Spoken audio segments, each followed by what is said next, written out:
അപ്പോഴും നമ്മുടെ രസം കോരി ഒഴിച്ചു കൊടുക്കാൻ കൂട്ടുകാരി. എന്താ അടിപൊളി. ഇത് മാത്രം മതി ചോറ് കഴിക്കാൻ.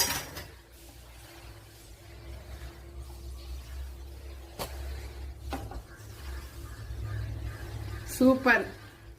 അപ്പൊ എല്ലാരും തയ്യാറാക്കി നോക്കി തീർച്ചയായിട്ടും ഇഷ്ടപ്പെടും അല്ലല്ലേ. അപ്പോഴും വീഡിയോയിലേക്ക് പോവാം.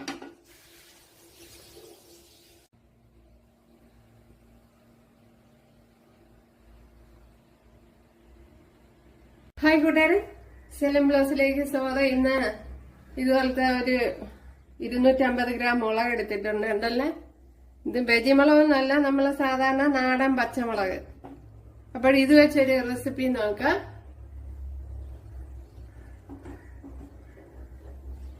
അതിനു വേണ്ടി ഒരു 6 കൊച്ചുള്ളി, ഒരു 5 അല്ലി വെളുത്തുള്ളി, അതേപോലെ തന്നെ ചെറിയ പീസ് ഇഞ്ചി. അപ്പോഴ് കൊച്ചുള്ളി, ചെറിയ കൊച്ചുള്ളിയൊക്കെ ആണെങ്കിൽ ഒരു 10 എണ്ണമൊക്കെ എടുക്കുക. ഇതിപ്പോ നല്ല വലുതാണ്. അപ്പോഴിതെല്ലാം കൂടെ ഒന്ന് ചതച്ചെടുക്കണം. അപ്പോഴീ ചതയ്ക്കുന്ന കല്ലിലേക്ക് ഇട്ട് കൊടുക്കുക, ഒന്ന് ചതച്ചെടുക്കാൻ. എല്ലാം ഇവിടെ ചതച്ചെടുത്തിട്ടുണ്ട്, കണ്ടല്ലോ. ഓയിൽ ഒഴിച്ചു കൊടുത്തിട്ടുണ്ട്. ഇതിലേക്ക് കുറച്ച് കടുക് ഇട്ട് കൊടുക്കുക.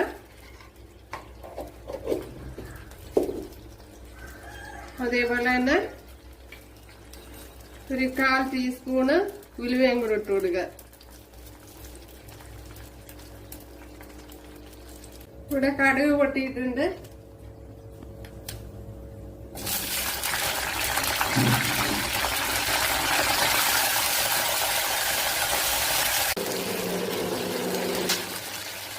അപ്പോഴും നമ്മുടെ മുളക് ഇവിടെ കുറെ വയണ്ട് വന്നിട്ടുണ്ട്. അപ്പോഴിനി മാറ്റാം. അപ്പോഴും മുളക് ഇടുമ്പം കുറച്ച് ശ്രദ്ധ വേണം, അല്ലെങ്കിൽ പൊട്ടിത്തെറിക്കാനുള്ള സാധ്യതയുണ്ട്. അതുകൊണ്ട് അത് ശ്രദ്ധിക്കുക. ഇനി ഇതിലേക്ക് കുറച്ച് വറ്റൽമുളക് ഇട്ട് കൊടുക്കുക.